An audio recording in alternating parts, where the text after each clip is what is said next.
Lust doesn't come to you as a demon. It comes as comfort, as relief, as pleasure. But here's what no one tells you. Lust is not just a bad habit.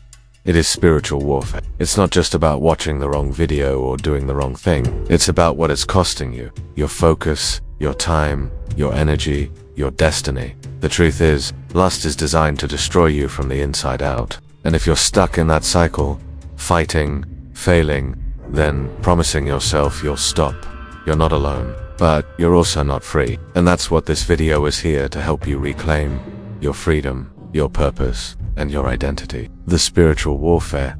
It's not just a habit.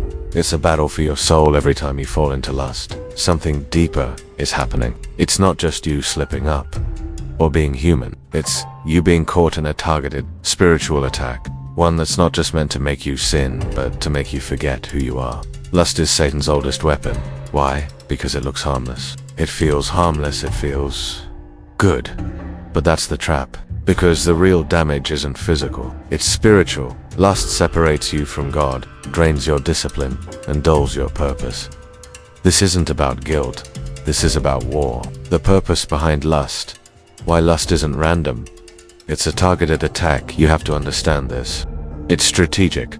It is meant to pull you off of your God-given purpose. The more you fall into it, the less you feel the fire to pursue your calling. It wants you to feel satisfied, not fulfilled, distracted, not driven, comfortable, not convicted. If Satan can't destroy you with pain, he'll destroy you with pleasure. He doesn't need to kill your body. He just needs to numb your spirit. And that's exactly what lust does. Slowly, quietly, powerfully.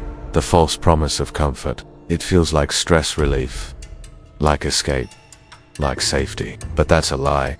Lust sedates your potential. It turns kings into slaves, warriors into addicts, leaders into lurkers. It tricks your brain into thinking you've won something, when in reality, you just lost time, power, focus, and alignment. You walk away from the screen feeling empty, and the voice of purpose inside you, it gets quieter, not because you're weak, but because you're under attack and don't even realize it. Satan's strategy.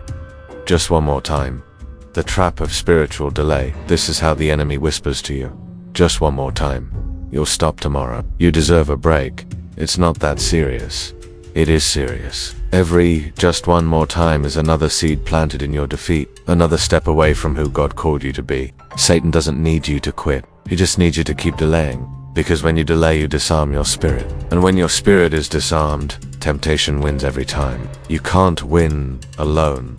Why willpower is never enough. Here's the truth you need to hear. You are not strong enough to defeat lust on your own. And you were never meant to. You need God, not a better filter, not more shame, not another motivational speech. You need the power of God's Spirit, because lust is not just a habit to break, it's a battle to surrender. You need to cry out to the one who gives you a way out every single time. The fall of Solomon, when the wisest man alive was defeated by lust. Let's look at Solomon, the wisest man who ever lived. He had everything: wisdom, wealth, women, power, legacy. And yet, even he couldn't resist the grip of lust. He had hundreds of wives and concubines. Anything he wanted, he took. And what did it cost him? It cost him his intimacy with God, his anointing, his spiritual clarity. Eventually, lust led him into idolatry. He started worshipping false gods, all because of what his flesh craved. Don't think for a second you're stronger than Solomon. If he fell, without God, we will too. MODRANPRLLLLLL. Unlimited women, instant access, total disconnection. Now look at our generation. We don't even need a harem. We don't need wealth or power. We have millions of women and men at our fingertips, available instantly, anonymously, endlessly. And just like Solomon, the more we indulge, the more we disconnect. The more we feed lust, the more we starve purpose. Your brain gets addicted. Your spirit gets quieter. And one day, you wake up and wonder where your fire went. It was sacrificed. One click at a time. The high cost. Every click pulls you further from your calling. Every time you fall into lust, you are trading something. You're not just losing a little time. You're losing momentum. You're losing conviction. you're losing destiny. You can't build God's kingdom when you're enslaved to your urges. You can't walk in purpose when you're crawling back to your shame every night. And you can't fulfill your calling when you're chained to a screen. This isn't about judgment. This is a call to wake up, a way out, choosing God. In the moment of weakness, God always provides a way out. But you have to choose it in the moment, in the heat, in the temptation. Lust doesn't just disappear, it has to be rejected. And that rejection begins with surrender. God, I'm not strong enough, but you are. Help me choose you instead. This is the real spiritual war.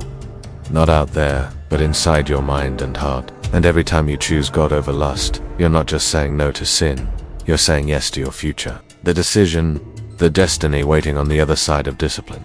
This isn't about never being tempted again. It's about training your heart to say no, not because you're afraid, but because you know what's at stake. There is destiny on the other side of your discipline. There is purpose waiting behind the wall of your urges. And there is freedom on the other side of surrender. You don't have to be perfect, but you do have to fight, and not with your own strength, but with God's Spirit leading you forward. Final words: lust destroys purpose, but you can rise again if you're struggling with lust. You're not disqualified. You're not too far gone, but you are in a fight, and it's time to stop fighting it in silence. You were made for more than this. So make the decision today, not to be perfect, but to rise, to return, to rebuild, and to reclaim your purpose. One battle, one prayer, one choice at a time.